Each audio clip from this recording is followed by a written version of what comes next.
Hello, everyone. I'm Nick Rice. That's Danny Debock. We've got a special live podcast of the Dream Season Football League, Season 7, the greatest team season, the most excruciating season I've ever done. More details on that later. Is in the books finally. And of course, the season ends without a whole lot of incredible plays, outstanding storylines, and a little bit of drama. We'll get to that throughout the course of the show as my lighting goes berserk right now.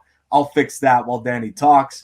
Danny, your thoughts of the season and just how are you doing, man? How was season 7 for you? What an amazing run that was. The postseason was special, and to be able to be on the call at so many great sites, Candlestick and in Foxborough, to see some great games throughout the postseason. That was a fun ride to be on. I appreciate you, Nick, for inviting me on for this journey, as I was alongside two great color commentators who did a great role. But let's talk about the ball game. Let's talk about Dream Bowl 7 and what an exciting game it was between the Steel Curtain and the West Coast offense. I guess we should. I mean, while we're here. So, folks, we've got a long podcast coming up for you today. We'll talk about the season that was, including one of the biggest choke jobs of any season in Dream Bowl history. We'll talk about that, of course, throughout the course of the show today and so much more, along with our plans for future seasons. So, Danny's been great. He was a fan since the very beginning, and now he's had an increased role with the series. And of course, I don't think anyone is more deserving. And I also greatly appreciate all the incredible work from guys like Jason Lundgren, Phil Nunziata, Hank Cinnamon, and so many other guys that have been so integral to this success of the series over the years that I can't quite think of, but have been awesome. And of course, Danny Debock's been alongside me too. And all the color guys that you've had a long laundry list of those guys too. But for this particular game, Dream Bowl 7, it was the most intriguing in terms of a late game drama, which we'll get to soon. But there wasn't necessarily a breakout star that we're used to seeing. Guys like Johnny Knox and Ken Mardrum and other folks that have really shined. Ted Ginn also comes to mind. But Terry Bradshaw wins Dream Bowl MVP with a pretty steady performance. Not spectacular, but very solid for the Steelers. 2 touchdown passes throughout the course of the game, and also the long touchdown by Jim Smith. That was the game breaker in the first half of play. The 49ers could not do anything offensively, and much may be accredited for a few different reasons. One, sure, the Steel Curtain defense, especially Mel Blount on Jerry Rice. That matchup in the first half really forced San Francisco into a tough bind where Joe Montana couldn't find many of his receivers that well because Rice was blanketed. Because Jerry Rice is one of the main key weapons for Joe Montana and that San Francisco offense. So with him locked up by Mel Blount, there wasn't much that the 49ers could do. The run game didn't do anything throughout the course of the ball game. So in the first half, the defense ruled the day for Pittsburgh, but then also the weather impacted the game considerably. There were a few occasions where 49er receivers, including Jerry Rice, slipped in the middle of a few plays, and that's where Joe Montana was not on the same page as his wide receivers. But then also for the Steelers offensively, during the call of the NFC Championship, my color commentator Tyler Hergert pointed out it's important to watch the battle between the Steelers offense and the 49ers defense. And it was in the second drive of the contest for the Steelers. It was a big play after big play. Terry Bradshaw with a huge connection to John Stallworth, which was a 53-yard connection to set up Pittsburgh in the red zone. And next thing you know, Franco Harris of one of the best north and south runs. If there's ever a keystone play of the game, that was it, where Franco maneuvered to the left, didn't see much of an alley, turned and cut to the right, and next thing you know, a lot of open green grass for Franco to find the end zone for the touchdown, and that really set the tone for the Steelers throughout the game. But overall, in this story, it was the Steelers' defense, I would say, that really won them this game. Yeah, so in the greatest team season where we put the 32, one for each franchise, greatest teams in NFL history all together to determine the greatest team of all time, the victor in the end was the Super Bowl 13 champion Pittsburgh Steelers with a team that outscored its opponents by close to 100 points in the playoffs, close to 250 points overall. When you look on paper with the near dozen Hall of Fame players on that roster, almost one out of every two starters was a Hall of Famer. That's incredible. I don't think there is a better recipient. No shame about the other guys. Absolutely no shame about the other team that made it to the Dream Bowl. But the Steelers were incredible, and you brought up Franco Harris. That's what made them so good. They were the steel curtain defensively, and they had a guy, maybe not Walter Payton on offense, but very, very close to his ability in Franco Harris. The story about the 1978 Pittsburgh Steelers, it's one of my favorite Super Bowl championships to look after because there was so much change going on in the league, with new rules meant to cater to the passing game.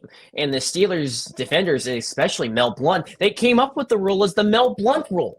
So that way there could be less contact within the 5-yard zone that we see recurring so much in the National Football League today. But it's funny how those rules were meant to hurt Pittsburgh, and next thing you know, they helped the Steelers with their offense. And that's when Terry Bradshaw had his breakout year, an MVP campaign in 1978. But this was a Steelers team that was looking for redemption. 2 straight Super Bowl championships, 1974 in Super Bowl 9 and 75 in Super Bowl 10. But then it was a 2-year period. They lost in the AFC Championship to the 76 Raiders in the Oakland Alameda County Coliseum in what was a completely dominating performance by the 76 Raiders. And then the following year, a Steelers team that pretty much a makeshift roster as much as you can come up with. No slight to the 77 Steelers, but they end up losing to the Denver Broncos in the divisional round, a team that would go on to the Super Bowl where they would lose to the Dallas Cowboys 27-10 in what was one of in many respects, one of the more dominant Super Bowl performances on defense by the Dallas Cowboys. But then, next thing you know, well, it was the following year, those same Dallas Cowboys were back, and that set the stage for, in my mind, was the greatest Super Bowl of all time. No slight to the Patriots Super Bowl championships or any of the Patriots Super Bowls within the last 20 years. Game, you're not taking that one? I'm not going to take even the 28-3 game or even the throw at the goal line. I would make the case that Super Bowl 13 is still the greatest Super Bowl of all time. You have to look at all the talent that was all across the board. A load of Hall of Famers on both teams. For the Cowboys, with you can take a look at the head coaching matchup, 2 Hall of Famers. Quarterbacks are Hall of Famers. The running backs are Hall of Famers. And Hall of Famers on the receiving end. Offensive linemen all across the board. That is why, with all the talent in Super Bowl 13, that's why I give that the greatest Super Bowl of all time tag, because it was a great game that came down to the finish 35-31, especially in the 70s. To me, that's still the greatest Super Bowl that I can come up with, even with all the great games of the past. Yeah, not to mention Hollywood Henderson's comments going into the game. That added an extra level of juice to that one. Played in L.A., I want to say? No, it was in the Orange Bowl. Was it in the Orange Bowl? It was in the Orange Bowl in Miami. A little full circle action for a team in Pittsburgh that was the number 1 scoring defense, the number 2 total defense during the greatest team season. So the defense was ready to play. But ironically, and we'll get into this more, our plan is to have an America's Game style season recap of the Steelers with cinematics, some interviews, and a whole lot of awesome stuff that America's Game does. But the Steelers, what was fun about them was that they really turned it around in the playoffs. They went 4-4 against 500 teams in the regular season, and of course go 4-0 in the playoffs against 500 teams. But it's weird because they did not look like the Dream Bowl champs at the end of the regular season, from being swept by Baltimore, scoring 6 and a loss in the Orange Bowl to Miami to close the regular season. but they beat the AFC's number 1, number 5, number 6 seeds to make it to the Dream Bowl and beat the team with the best record all year, and the team that looked poised to win it with their win over Carolina the last week in the 89 49ers. Incredible flip of the switch, and if any team can do it, it's a team with 10 Hall of Famers on it in Chuck Noll and the Steelers. This Steelers team, especially late in the season, they did not look like the champions that they would turn out to be. And one of the reasons was because of that offense. In the last 3 weeks of the season, the Steelers turned the ball over 8 times, and including 3 times in the last 2 losses to Baltimore and Miami. This is a team that only needed 1 win in the last 2 weeks to have a first-round bye in the postseason. Next thing you know, Denver, a team that beat Pittsburgh early on this season with a comeback, scoring 17 unanswered against the Steelers on a Monday night. And they came in and snatched the first-round bye away from the Steelers. And it seemed as if there were a lot more questions of whether the Steelers could control the football. And in the first game against the Buffalo Bills in the postseason, that was a wild one.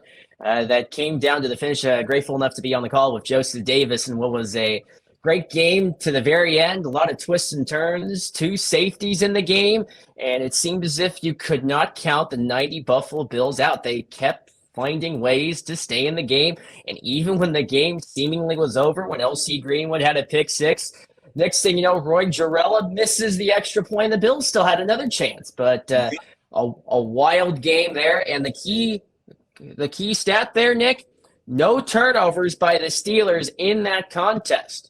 So, and that was pivotal, and it only continued against the New England Patriots. And the story about those 07 Patriots, there is a 14-point spread on average on the average points scored in the regular season by New England in the regular season when they had their elite offense. And then once the postseason came around, get this, an average of 38 points per game in the regular season, but then in the postseason, an average of only 22 points. We saw that against Pittsburgh, much in credit due to the 78 Steelers defense. And once again, no turnovers by the Steelers offense, but the defense did have a turnover in a wild sequence when Mel Blount intercepted Tom Brady, fumbled the football, and then Wes Welker recovered that fumble, but then on the very next play, the Patriots fumbled again, so that turnover is seemingly nullified. And then a key win where Terry Bradshaw orchestrated one of the best drives I've seen all greatest team season with a big catch by Lynn Swann, with the Steelers down 10-7 in the game's closing minutes, and then the Steelers, with their hurry-up offense, rushed to the line. And then on the very next play, John Stallworth catches the winning touchdown for the Steelers. And then the Steelers defense closed the door. And that's what's been cool about this Steelers run. For each of their wins, it was up to the defense at the very end to close out the game. And we saw that in the AFC Championship against the Miami Dolphins. And a complete contrast to what we saw just 3 weeks prior in the Orange Bowl in Miami, where it was the Dolphins that won that game 20-6 in what was another defensive battle. But then at the end, Steelers defense got the job done. And once again, Nick, no turnovers by the Steelers offense in that AFC title game. Yeah, an incredible run. And then, of course, they cap it off with the Dream Bowl victory, which brings me to my next topic. That is a game or a topic that we're going to love to chat with here, Danny. Late game officiating in the Dream Bowl. I mean, we embrace the controversy here in the Dream Season Football League. The Steelers win over San Francisco after your aforementioned incredible playoff run, and they take a lead before San Francisco wakes up in the fourth quarter, goes 99 yards, trims the 14-point deficit to 7, and then the Steelers had a chance to ice the game with a few first downs. And while they didn't quite do that, they did milk a lot of precious seconds off the clock. It might have changed the game plan for San Francisco, courtesy of a Chet Brooks penalty on a 3rd and 10. Thoughts?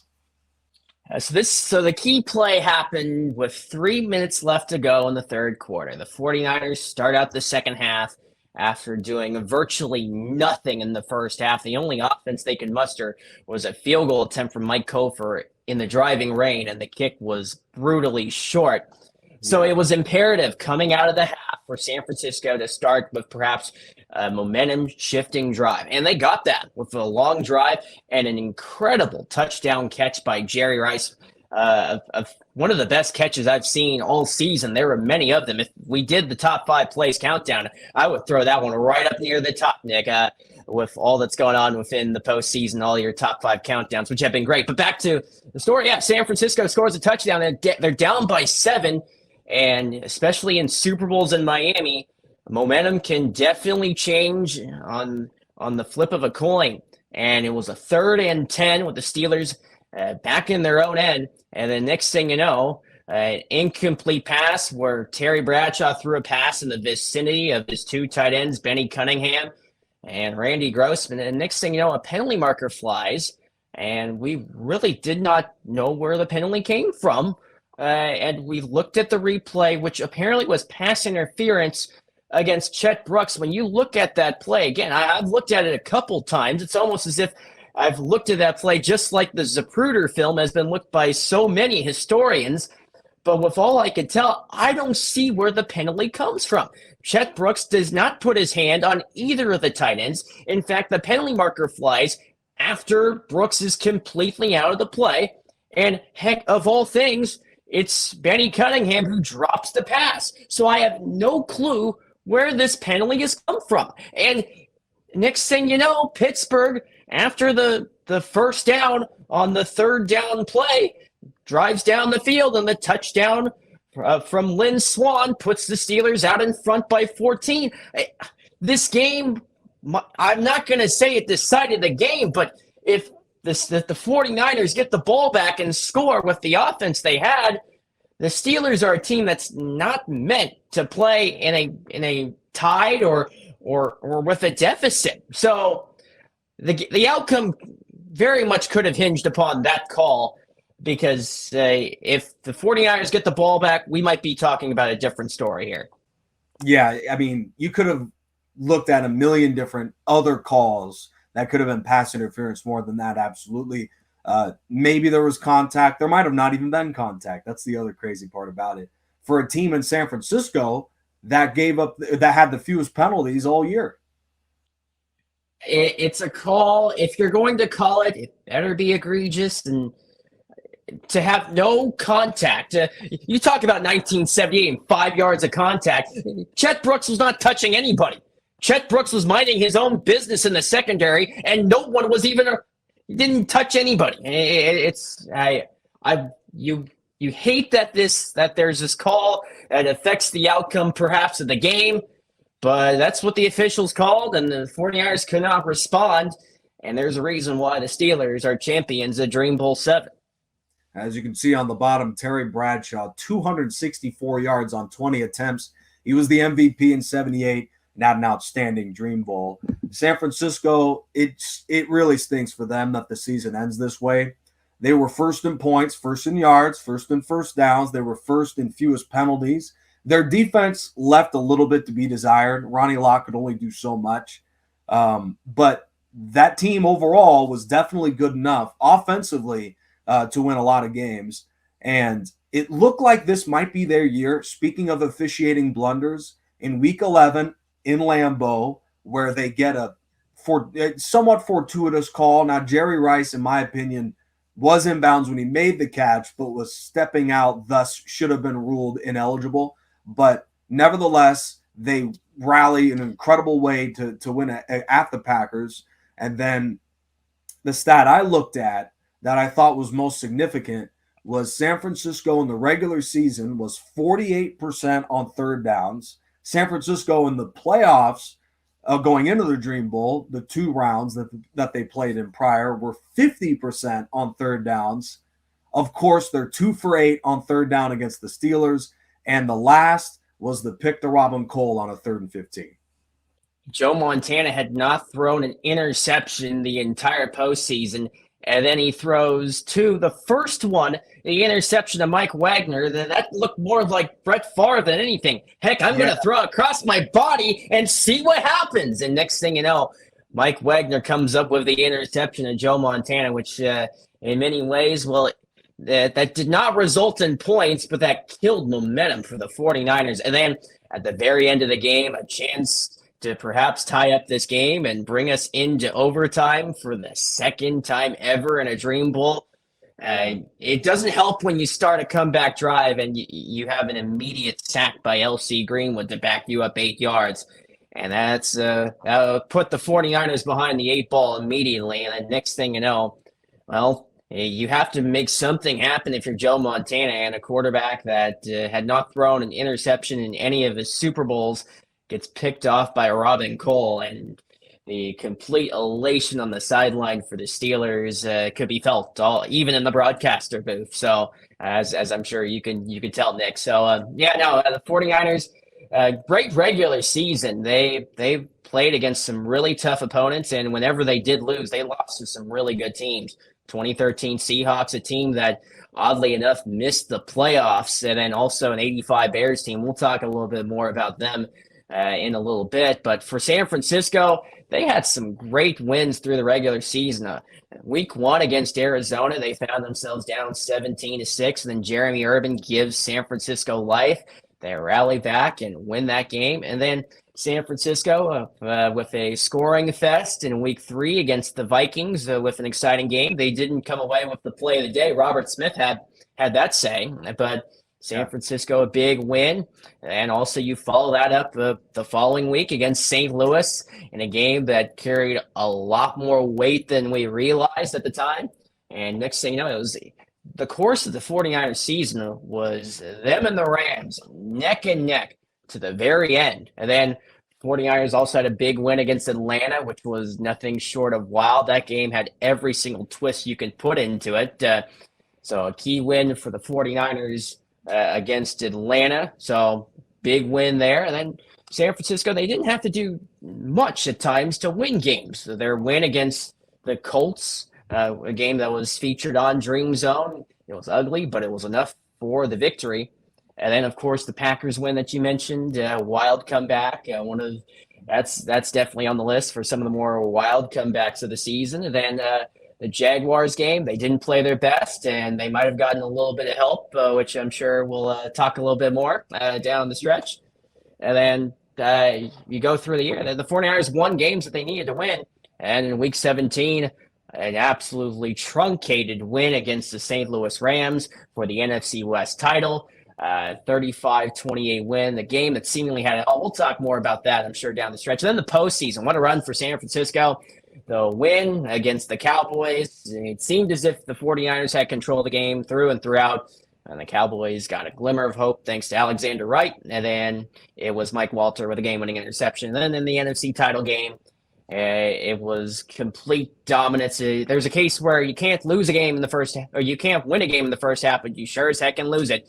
And that's it was the 49ers that definitely put themselves in a great spot with a 21-0 lead in the first half of play. So impressive win for San Francisco in the NFC title game. But then in the Dream Bowl, it was not their day. They played in the rain, which to my recollection, the worst they played was in snow in Philadelphia. But besides that, the 49ers did not have to play in that poor of conditions, unless maybe week 4 against St. Louis. But all that to say, unprecedented conditions against the Steelers, against the tough defense, just not enough on that day, and perhaps even some officiating to blame too as well. Yeah, fans of the league, I'm sure we're anticipating the rematch of the Week 10 thriller of San Francisco and Chicago. And in fact, the 85 Bears have been a team that I think a lot of historians would look at as a team that absolutely should have been the other club representative of the NFC, but they lost to Carolina. I looked deep to try and figure out why, because, I mean, you saw it. The Panthers were a complete mismatch versus San Francisco. The 85 Bears allowed the fewest yards, the fewest first downs, and allowed the second fewest points to Dream Bowl champion Pittsburgh during the regular season. And they were among the league leaders in takeaways. And my one opinion, I'd like to get your thoughts, because I was looking at, okay, why did they lose? I mean, Jonathan Stewart was shut down. I mean, they did a pretty solid job, all things considered, defensively for most of the game.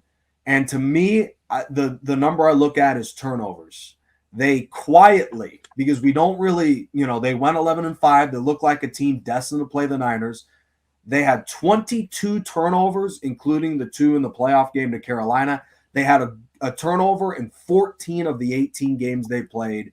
McMahon threw 16 picks. And to me, that was it. I mean, the 2 they had in Carolina was the strange pick from McMahon in the end zone on his first play of the game to Luke Kuechly. That completely crushed. Ironically, they still go up 14 near the half, but that must have crushed their psyche for a little while. And then the second one, the brutal pick 6 to Charles Tillman. Thoughts on the 85 Bears and whether they should have been the other team in the NFC Championship game? Well, for that game against Carolina, I know, Nick, you and Hank Cinnamon had the call for the TV broadcast. Me and Tyler Hergert had the call for the radio broadcast of the game, which might be on the channel somewhere down the road. But what we looked at in that contest, it was a strange start to that game with Cam Newton throwing a pass to, I suppose he was trying to throw to Jonathan Stewart. That was one of the strange.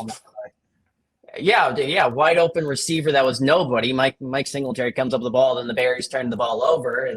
But turnovers, well, the Achilles heel of the Chicago Bears during the season, it's got to be the passing game.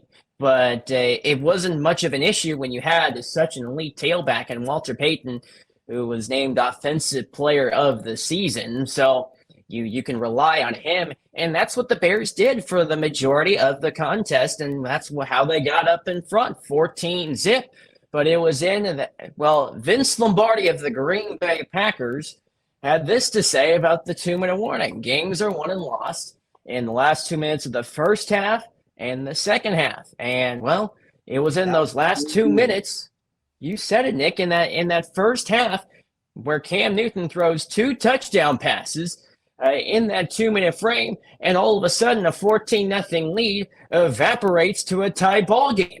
But then in the second half, there was a couple of impacts to the game. One, the Bears looked away from Walter Payton.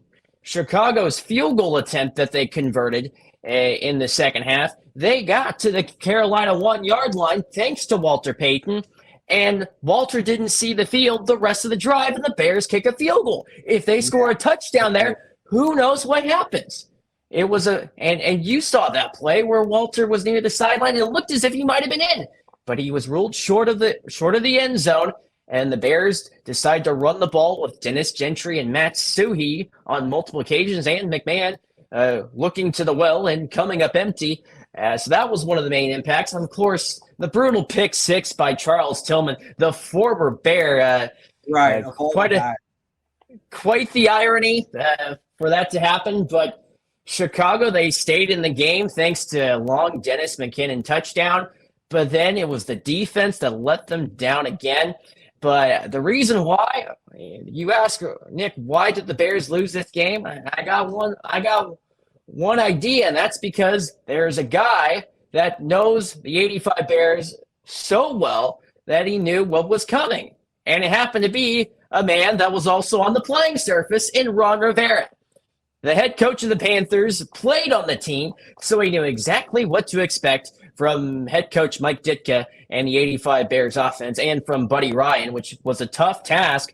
But kudos to Ron Rivera to orchestrate an offense that was able to solve Buddy Ryan's 46 defense, because it certainly shined in the last 2 minutes of the first half, and including the last 2 minutes of the second half, where the Panthers provided just enough to pull off the stunning upset. And man, we were excited about it as we were talking off camera, as we were both off before the game, I remember you and I, Nick, were talking in the press box at Soldier Field before we both did our broadcast. We were elated and excited about the possibility of both the 49ers and Bears with a rendezvous in the NFC title game. And next thing you know, Carolina, to their credit, played a great game and upset the 85 Bears. And I'm still left astounded of that upset.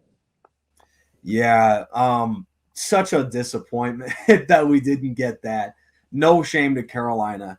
But I can't help but think that the 85 Bears, what got exposed in this playoff run was the lack of coaching, in that a lot of those playoff blunders late in the first half and second half against Carolina could get credited to Mike Ditka. And there was just a difference between Chuck Noll and George Seifert. I don't believe is in the Hall of Fame, but carrying off Bill Walsh, and considering he's a two-time champion, he's every bit as good as a lot of those Hall of Fame guys. And a team in Chicago that just coaching-wise, a little bit of a mismatch, and then quarterback-wise, Hank brought it up on the broadcast. Ironically, he felt Cam Newton in 2015 was a better quarterback than Jim McMahon in 85. It's an interesting discussion. It's a close call, but Jim McMahon, this season, the greatest team season, his quarterback rating was next to last. Only Trent Dilfer of the Ravens was worse passing rating-wise than him. So when you have a coach and a quarterback that aren't quite elite, maybe against other teams it's fine, but in the greatest team season, you're going to get exposed, and unfortunately that was the difference.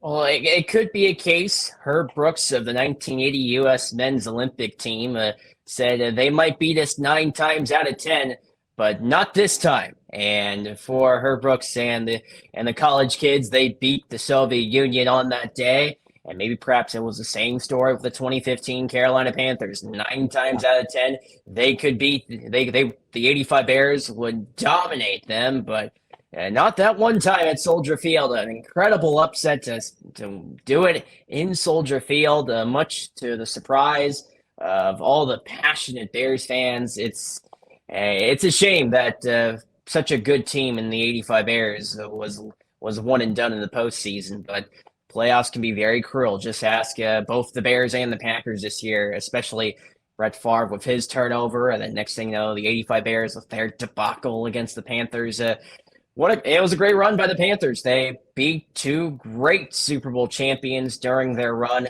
and even though they couldn't make it all the way to the Dream Bowl, they still gave quite a surprise to all of us on how great of a run the Panthers had. Yeah, Chicago was a choke job, but there was no bigger choke job than the 99 Jags. I mean, I look at 4 games that they absolutely should have won, and they lost all of them en route to missing the playoffs by tiebreakers over Indianapolis, who did not have a very spectacular season, going 8-8. Week 8, the Jags at Tennessee were on Game of the Week special with Danny and drawing a blank, but Noah Net. But man, that guy, he certainly had a fun call of Aldel Greco. More on that, of course, a little bit later. But Jimmy Smith drops a pass in the end zone that would have sent the game to overtime. It was partially tipped, wasn't an easy catch, but Jimmy Smith had overtime right in his hands. 2 weeks later at the Jets, Jacksonville was up 17-0 late in the first half of that game. The offense completely self-destructs, and in overtime, Damon Shelton had a pass right in his chest to set up the game-winning potential overtime field goal for Mike Hollis. He drops it. Jets go on to win the game 20-17. Speaking of Mike Hollis, week 12 at the Niners, he blows 3 field goals and they lose by 2, and a couple of those field goals weren't even close. And then week 16 at the Patriots, Jags, even with all that disastrous late game blunders by Jacksonville, they had the playoffs in their hands. After an Aaron Beasley pick, they have the ball under 2 to go. Patriots out of timeouts, so the game is over. And then James Stewart fumbles the football. Brady goes on to win the game in overtime, and they lose by tiebreakers and miss the playoffs. That was absolutely the biggest choke job of the year. There was a couple other games that they should have won, didn't quite win, Those 4 games, absolute disaster. 99 Jags, my choke artist of the season. It's so frustrating because this was such an underrated team.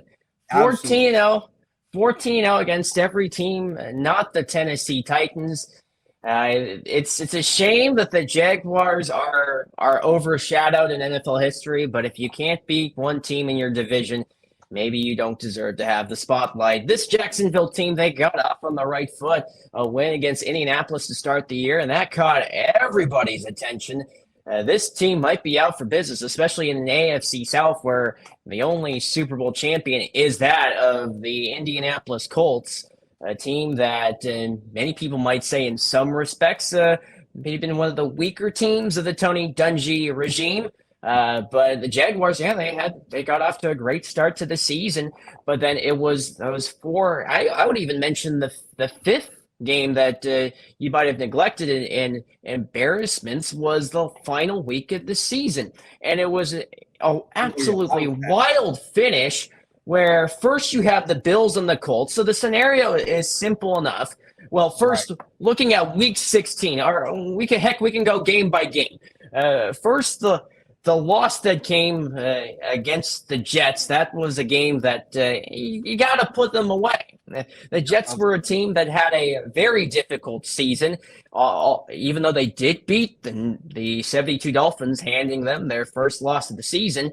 But then you're up 17-0 against this team. You got to put them away. And they just found a way to lose the ball game. And, of course, the game against Tennessee, a dramatic comeback by Jacksonville to even put the game within reach. And then Jimmy Smith, it's a tough play, tough catch over the shoulder. So to me, that's it was a great effort, and the fact that they even were but if anybody striking range. Catch, it's Jimmy Smith, who, just like Jacksonville, he's the perfect Jaguar. He had a career that very few really remember, but he was a great receiver. Oh yeah, without a doubt, especially during those Jacksonville teams led by Tom Coughlin. But then follow that up by the loss against San Francisco. I don't know what more you could say. The Jaguars did everything they possibly could to win the game. The one problem was special teams. Very rarely you might definitively say special teams costed a team a game, but that was point blank right there with especially the chance at the end for Mike Hollis. He missed the first 2, then the third one. There's no possible way he can miss this one. Sure enough, he goes 0 for 3 on field goals throughout the course of the day, and an absolutely brutal loss. And those 3 losses, they compound each other. The Patriots loss, that might have been the most brutal, because the week prior, after the Jaguars absolutely skunked almost the 72 Dolphins 24-3, you have in your mind, this is a team that could be a dark horse in the playoffs. They follow that up by a huge win against Indianapolis to sweep the season series against the Colts. And in your mind, you have that growing sense Jacksonville is in the driver's seat, but they play against a very difficult Patriots team. And then, of course, the fumble by Stewart, as you mentioned, after the Beasley interception, where the game seemed to be put under wraps, and the Patriots would be in a difficult spot heading into the final week of the year. Next thing you know, the fumble leads to Tom Brady orchestrating ho-hum, another comeback drive. And in overtime, Steven Gostkowski put the Jaguars away. But then what's even drive after that? They went 3 and out. That was the other problem. But it gets even worse because just a couple of miles to the west in Indianapolis, the Colts were down 13-0 against the New York Jets, and Peyton Manning seemingly did everything possible to lose that game, and the Colts rallied back and win the game in overtime thanks to an Aaron Moorhead touchdown. That was one of the more wild games I've seen, and that put the Colts in the driver's seat into the final week of the year. They needed to win or have a Jaguars loss to make it in, so the Jaguars needed help, and they got that help with the Buffalo Bills, a win against the Colts in one of the more dramatic games of the season with a wild 2 minutes of play to close out. Marvin Harrison, the go-ahead touchdown. It seemed as if the Colts had clinched the division on that score. Next thing you know, split kick kickoff from Adam Vinatieri gives the Bills a short field. They score the touchdown. The Bills won the game. The Jaguars got the help they needed from Buffalo. And then they lay an egg against the 87 Cleveland Browns, where it was just a miserable performance by the Jaguars defense that had locked up the 72 Dolphins and the 2006 Indianapolis Colts. So all that to say, very difficult way for this season to end for Jacksonville. It was just a few plays, heck, even one play could have put them in the postseason. But no, 4 brutal close losses and then the stinker against the Browns to close it out. And that's just a fitting way to close it. You brought it up too. Week 17 was nuts. And it began with the game between Philly and Dallas. Ironically, inside AT&T Stadium, inside the dome, it was raining, of course. Eagles win 24-21. You mentioned a little earlier the Niners win a shootout against St. Louis 35-28. Recently, you also brought up the Bills come back, thrilling game in the snow, won in the final 8 seconds of the game, where Jim Kelly orchestrates an incredible touchdown drive, only to have Marvin Harrison one tackle away from winning in walk-off fashion. So that was crazy. Green Bay beats Arizona in overtime, 24-21. That game was pretty crazy. And then the craziest of them all, and Danny, you have the honors in Oakland with the AFC West coming down to the final games of the final week of the year. And it was the red carpet came out for Oakland due to everything else that happened that week. And then the craziest game, in my opinion, I want to say I put that third best game of the year. It was in the top 5, best game of the season. And who could have imagined that it would be a game between Trent Dilfer and Ken Stabler that wound up being one of the best of the year. Yeah, the matchup that we didn't see coming. First, to take a look at what else we saw in that Week 17. Also, we saw a New Orleans Saints team that had every game decided by one possession in the NFC South Championship game. And the Saints don't even show up against the Panthers. That set the stage for Carolina's run, which is something that it's easy to gloss over. So that was huge. The Packers game against the Cardinals, Brett Favre made it interesting as always. The interception by Dominique Rodgers-Cromartie definitely put the Packers' postseason berth in the balance. But Brett Favre, well, when you give him the ball in overtime, many occasions good things happened, and sometimes, well, you get intercepted by Corey Webster. No interception this time on the opening possession for the Packers. They drive down the field and win the game. So that was a key win to decide a playoff berth. But the folks in Buffalo were on the edge of their seat for a 4 o'clock kickoff, the Oakland Alameda County Coliseum. This was a game. The Ravens, after they had benched Trent Dilfer in Week 16, oddly enough, Tony Banks and the Ravens beat the Steelers at Three Rivers the week prior. But you didn't think that the Ravens would beat the 76 Raiders of all teams. There's no way, right? Well, the Raiders got off to an early start, 17-7 lead. Stabler looked resurgent as always. And next thing you know, the Ravens, well, Tony Banks started to heat up. Chris McAllister had a critical pick 6 of Ken Stabler, and all of a sudden, 17-7 lead and 21 unanswered points later. Baltimore is up 28-17, and then next thing you know, the Snake pulled off one of his comeback drives, touchdown, and to put the game within reach, to Mike Siani. And the next thing you know, the Raiders get the ball back, and seems perfect. A storybook ending to what was a wild season. We talked on the quarterly report early on this season how the Raiders 0-3 at the time. They rally back, 6 wins in a row, and then they lose 3 in a row, and then they win 3 in a row. And all they needed was just one win against the 2000 Baltimore Ravens, and they just could not get it done. Just a frustrating loss to a Ravens team that had not won a single game outside of the AFC North all season until that game. So brutal way for the season to end.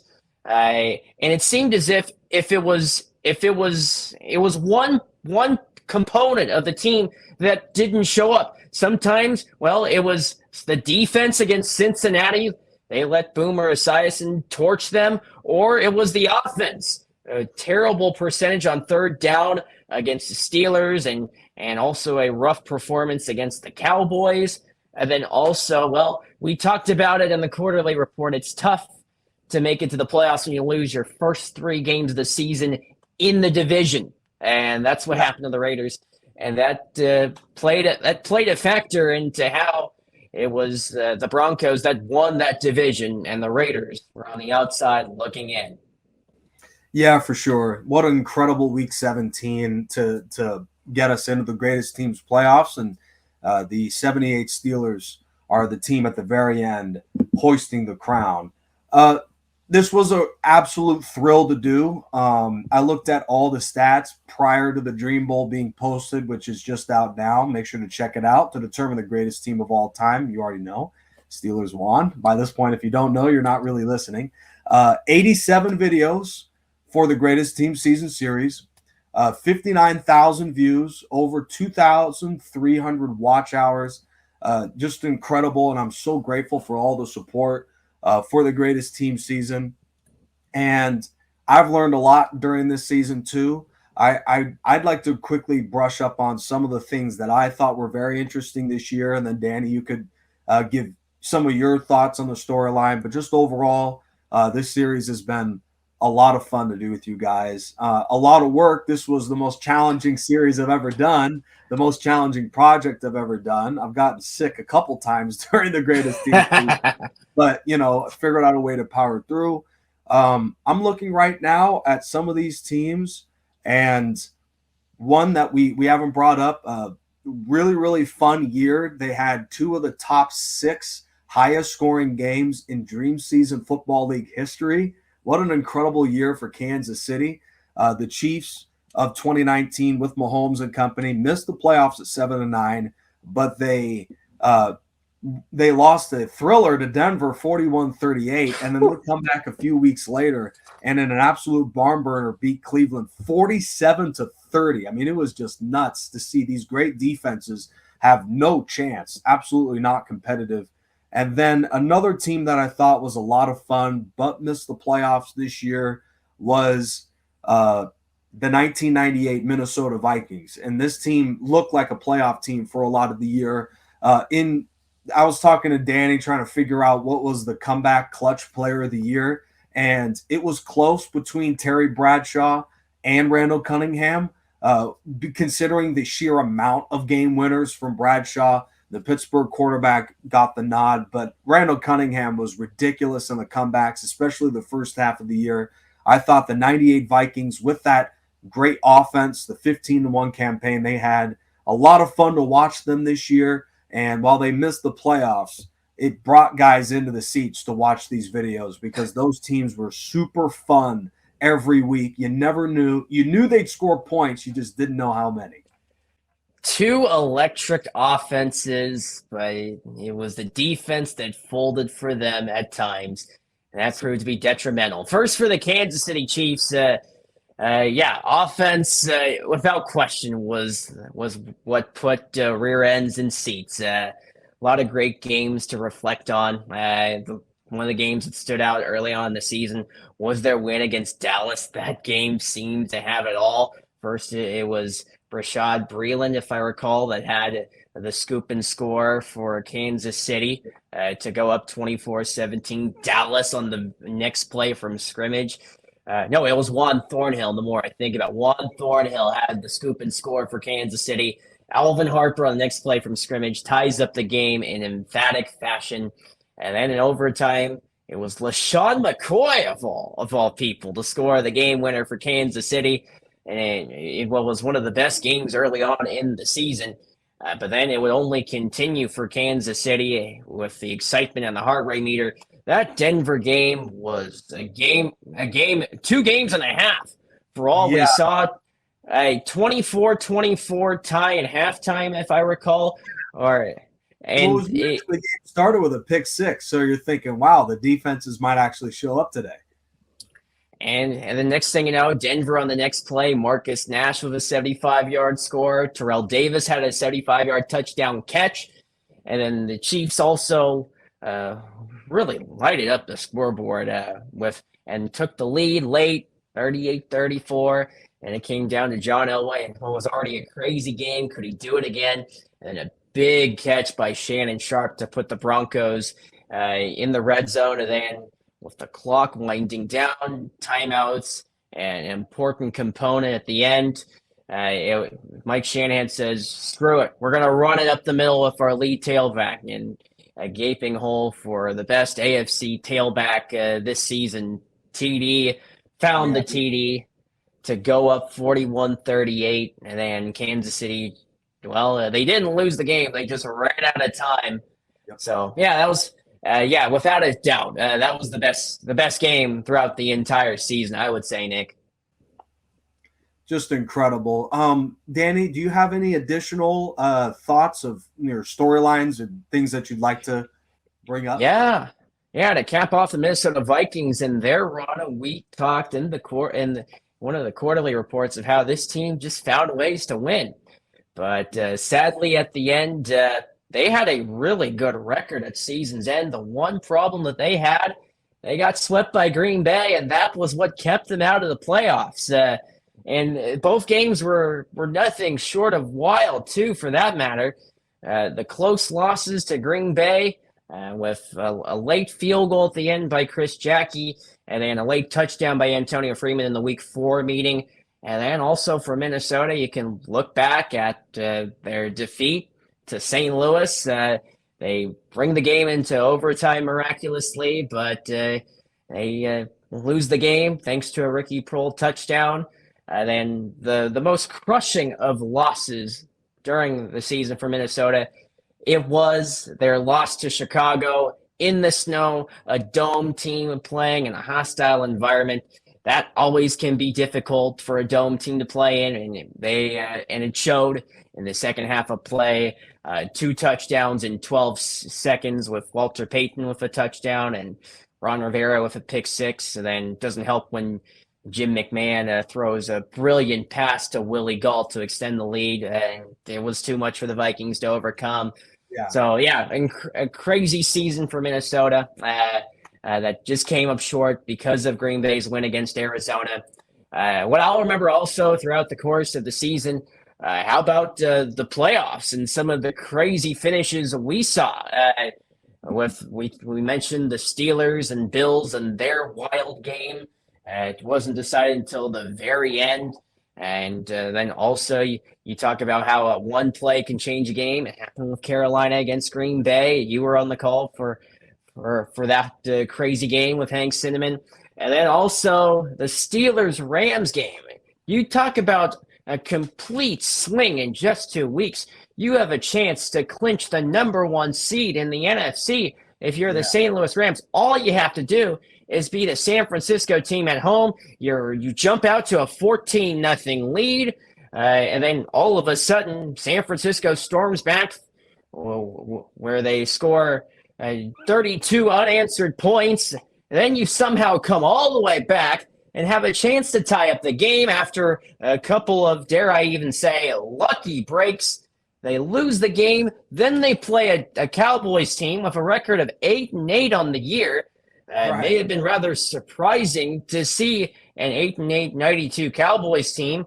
So they limp their way into the playoffs. They do have a home game, and the Cowboys, thanks to a few great turnovers, Isiak Holt near the end of the contest with an interception of Kurt Warner, and it seemed as if the Cowboys could run the clock out with Emmitt Smith, and then next thing you know, an offensive holding penalty sets the stage for the Rams to come back, and then Jeff Wilkins misses the kick wide left. The fall of the 99 Rams, that definitely is one of the main headlines, I would say, of the season, of how they looked so good throughout the regular season. They were toe-to-toe with the 89 49ers for that number 1 seed. They lose it last week of the season, and then they're bounced in the first round of the postseason. So that was one of the storylines that seized the day. And then the divisional round, all 4 games decided by 1 possession. Then they came down to the one in overtime with Carolina and Chicago. The Steelers and Patriots, the battle of the 70s and the 2000s. It was a phenomenal game with so much talent to go around. And key win by the Steelers and what was a grinded out fight. And then, not to mention the Miami-Denver game, Jason Elam had been efficient in place kicking, but then it was Denver with some mistakes. How about the Denver Broncos, Nick? This is a team that always seemed to find a way to make games very interesting, and then a horrible way for their season to end. Yeah, absolutely. With the way against Miami, where Elway, who was so good in the red zone most of the season, throws the pick to Curtis Johnson. And speaking of Curtis Johnson, wild card round against Indianapolis, Manning throws for 350 yards, but a playoff record 5 picks, 2 returned for touchdowns by aforementioned Curtis Johnson. And there's the greatest team's playoffs. It was pretty nuts, Danny, I got to admit. Very insane. It was great to see so many titanic matchups between some of the best teams of all time.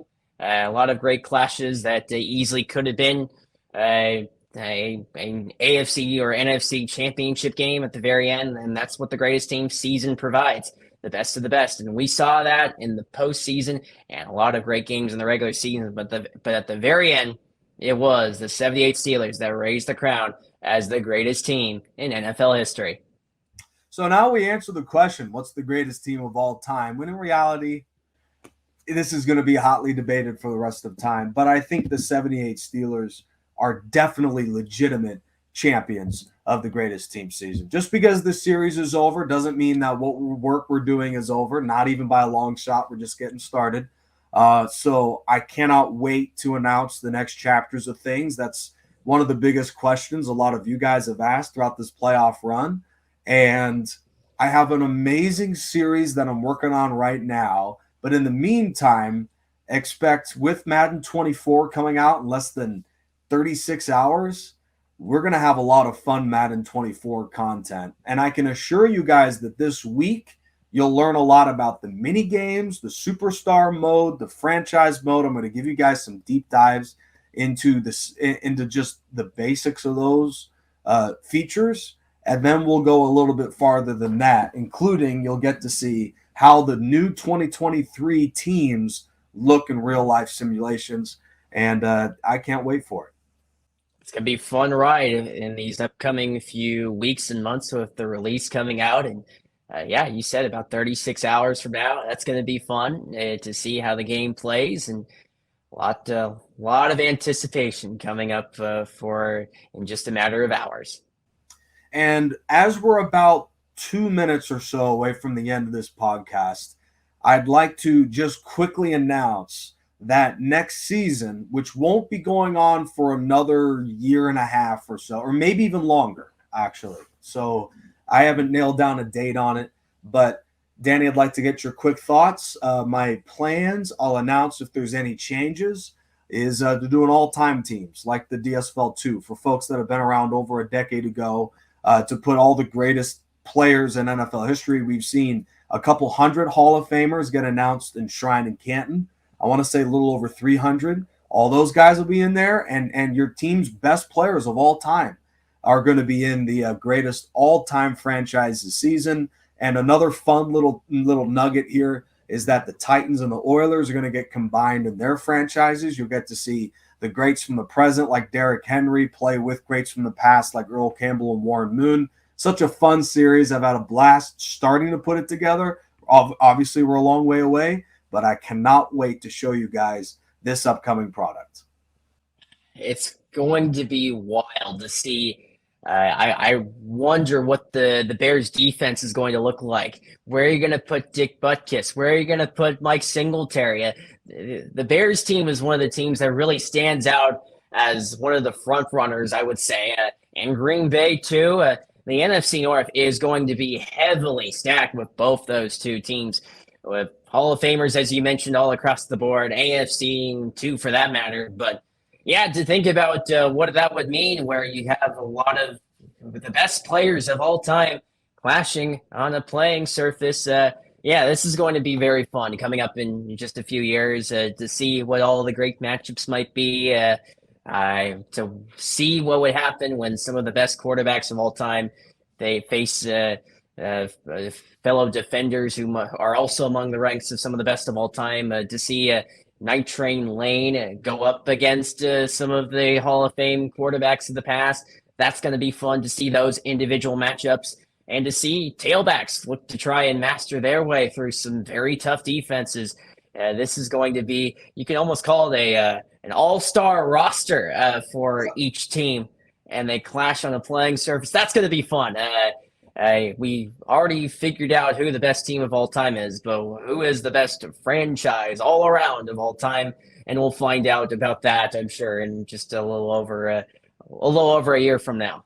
Yeah, going to be a lot of fun. And the road to the title does not begin in the playoffs or even in the regular season. It begins with the extended preseason rosters because it's very difficult to come up with 53 guys. There's a lot of guys that are competing for spots, and they're gonna have to battle it out, figure out a way. If just off the top of my head, because I've been working on it, does Terrell Owens make it in the starting receiving corps? That means Devonta Smith has to get pushed out.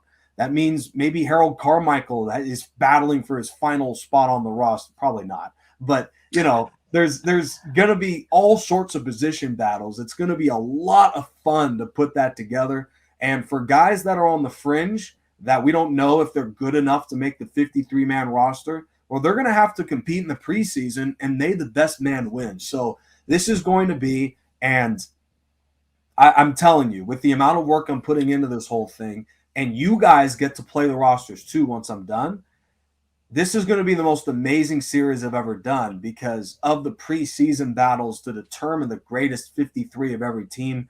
It's going to be the most talented rosters that you'll ever see. And these are legends of legends of legends. Hall of Famers, some of them are not even going to make it onto the all-time 53. That's how good these teams are. So I cannot wait to bring it to you. That's coming up. So much other great content is coming up. I've been pestered and bugged and pushed over and over for about a decade now to do a worst teams series, and I can't wait to do that at some point. That's going to be a lot of fun and so much more. But Madden 24 is coming out. It's the early release on Tuesday. Chargerdude95 is going to be diving into that, and you'll get a lot of that stuff and so much more. Danny, it's been such a pleasure doing this with you. Final thoughts as we wrap up the show? It's been an honor to join all of our listeners to be on this journey to decide the greatest team of all time, and 78 Steelers with an incredible postseason got it done. It's completely been an honor, and I look forward to seeing what the next chapter holds, especially for Chargerdude95 and the future of the DSFL going into next season. A lot of anticipation. I'm excited for it, and I can't wait to join the rest of us. So on behalf of all of us, thank you, Nick, for all you do, and we're excited to see what's next in your upcoming endeavors with the DSFL. Man, it's been a blast to put all this stuff for you guys. Nothing means more to me than to make sure the fans are taken care of and entertained, and that's what I've been doing all year. It's been a lot of hard work. For the next couple of days, you can catch me on a flight to Miami or something. I am so exhausted and ready to take a beast of a series. 78 Steelers got it done. Well deserved. For Danny Debock and the rest of our crew, I'm Nick Rice, Chargerdude95, signing off. Enjoy the upcoming week with Madden 24 coming out and all the fun stuff coming up in the future on this channel. See you guys.